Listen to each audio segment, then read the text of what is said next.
So we were just talking about how difficult it is to really change a company's culture, especially one as large as Rio Tinto. And it got me thinking about, how these findings connect to this bigger picture of what businesses are wrestling with these days.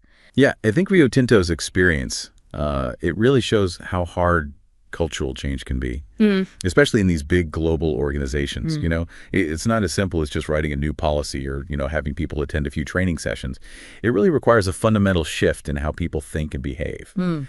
And that needs to happen at every level of the company, from the top executives all the way down to, the folks working on the front lines. Yeah, it's almost like trying to turn, a giant ship around. Right. It takes a lot of time, a lot of effort, and you have to constantly adjust to make sure you're heading in the right direction. And even then, you might still run into some unexpected roadblocks. That's a great analogy.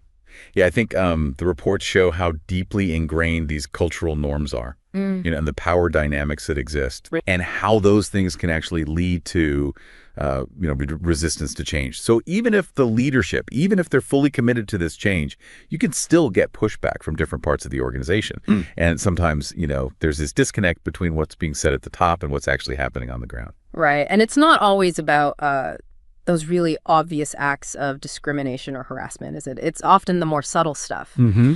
Those microaggressions, casual sexism, underlying racism, these things that are hard to pinpoint, but they can create this very real sense of, hostility and exclusion. Exactly. Yeah.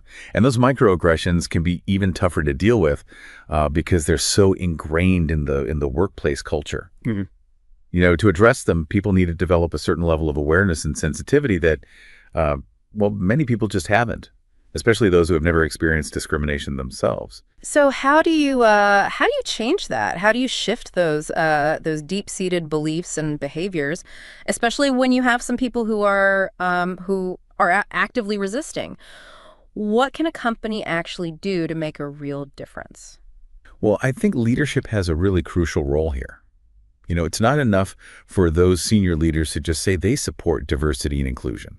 They need to be actively involved in those efforts, really championing them and modeling the behavior that they want to see in others and holding people accountable for their actions. It doesn't matter what position they hold in the company. So it's about walking the walk, not just talking the talk. Exactly. It's about leading by example and creating a culture where respect and inclusion are just, non-negotiable values. Exactly. And it's also about creating a safe space where those difficult conversations can happen, where people feel comfortable sharing their experiences and challenging those outdated norms and assumptions. They can just they can keep those negative behaviors going. Right. And that feeling of psychological safety is really crucial.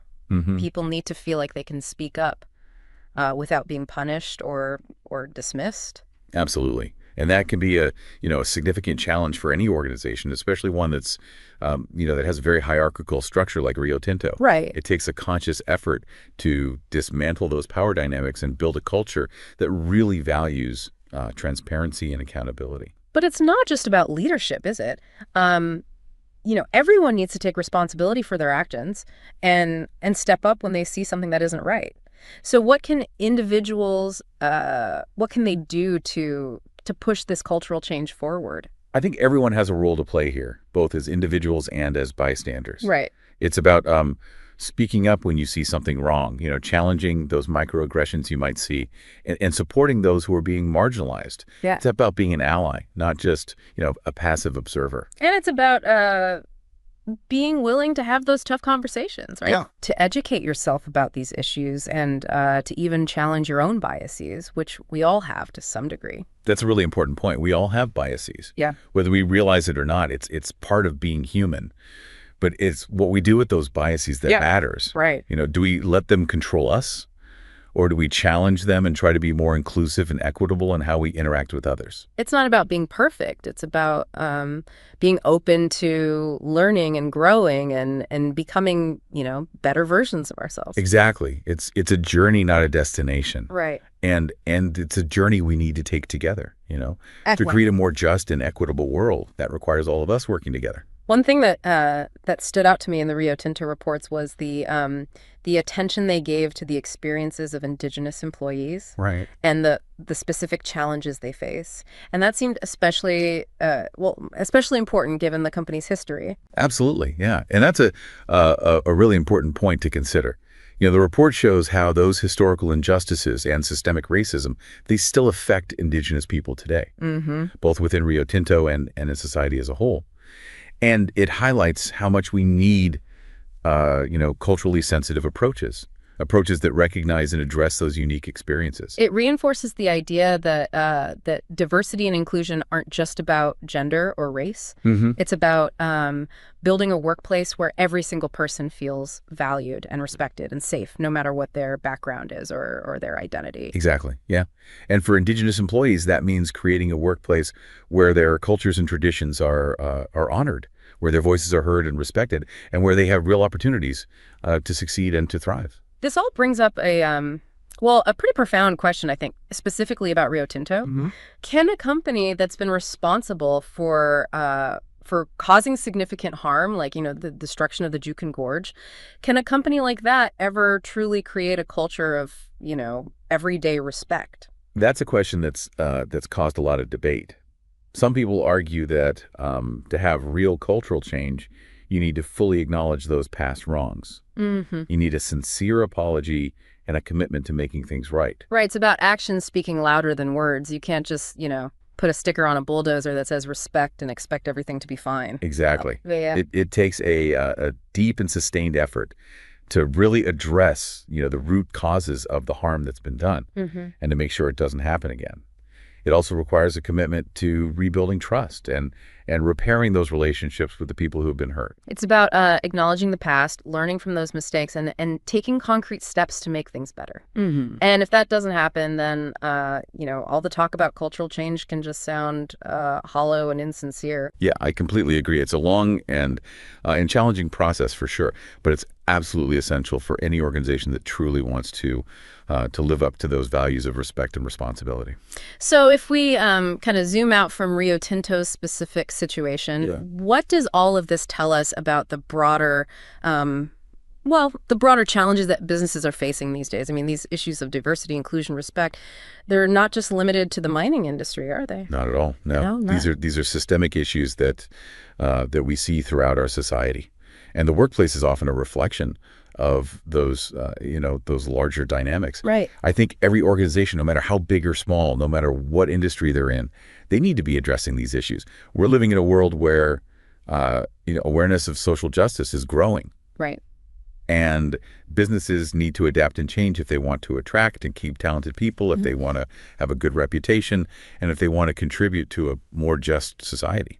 And it's not just about doing the right thing ethically. It also just makes good business sense. It does. Companies that really embrace diversity and inclusion are more likely to be innovative, adaptable, and, ultimately more successful. Yeah, there's actually a lot of research that shows that diverse and inclusive workplaces lead to better decisions. They're more creative and they have better financial performance. So it's not just, a moral obligation. It's a smart business strategy. So it seems like a win-win situation. Yeah. By creating a more just and fair workplace, companies can also improve their bottom line.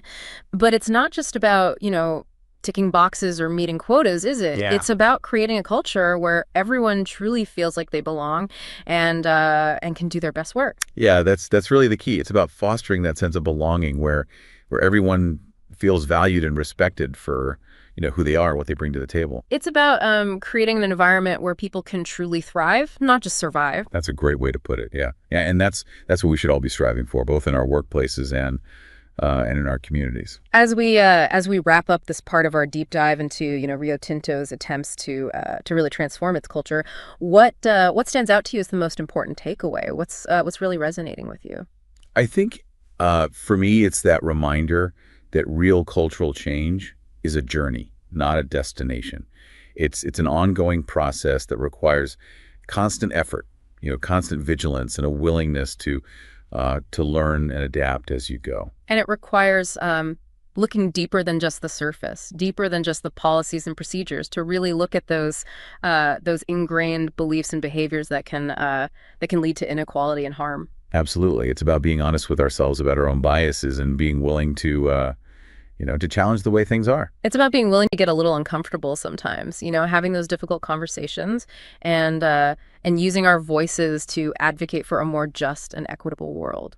And remembering that we all have a role to play in this, both individually and collectively.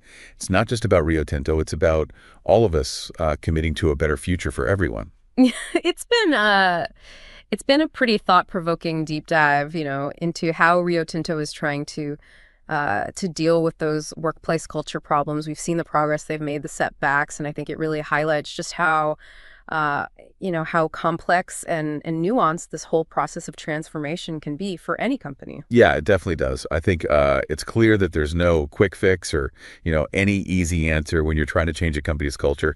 It really needs a multifaceted approach. A commitment to constantly getting better and willingness to really be honest about what's causing the harmful behavior in the first place. And one of the biggest takeaways for me has been how important it is to really listen to and value different perspectives. I think Rio Tinto's reports, they really showed how important it is to make sure that the people who've been marginalized, that their voices are heard. Right.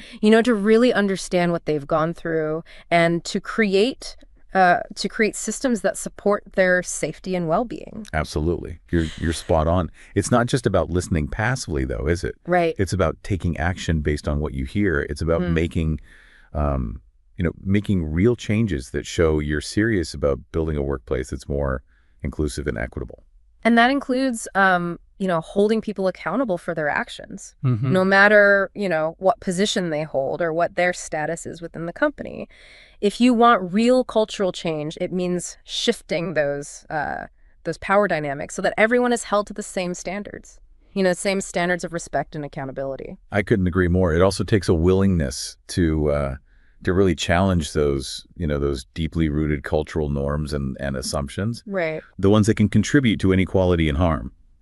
It's about speaking up when you see something that's not right, even if it makes people uncomfortable or it's not convenient. It's about being, an active bystander, someone who's willing to say something instead of just, standing by and letting things happen. Right. It's about using your voice to advocate for change and to create a workplace where everyone feels safe and valued and respected. Yeah.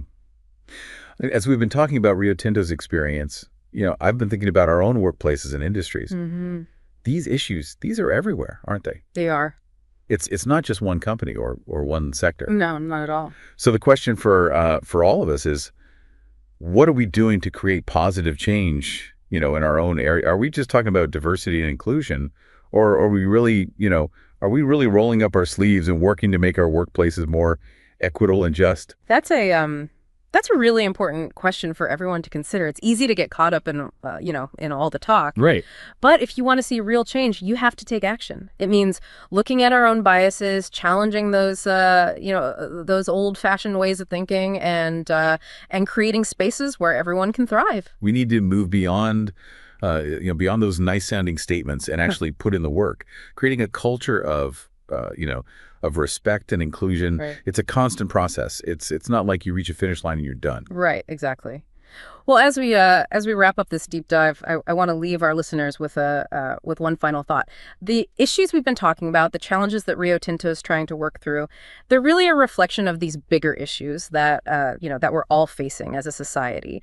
And it's a reminder that each of us has a role to play in creating a more just and equitable world. It's a call to action, not just for companies, but for each person.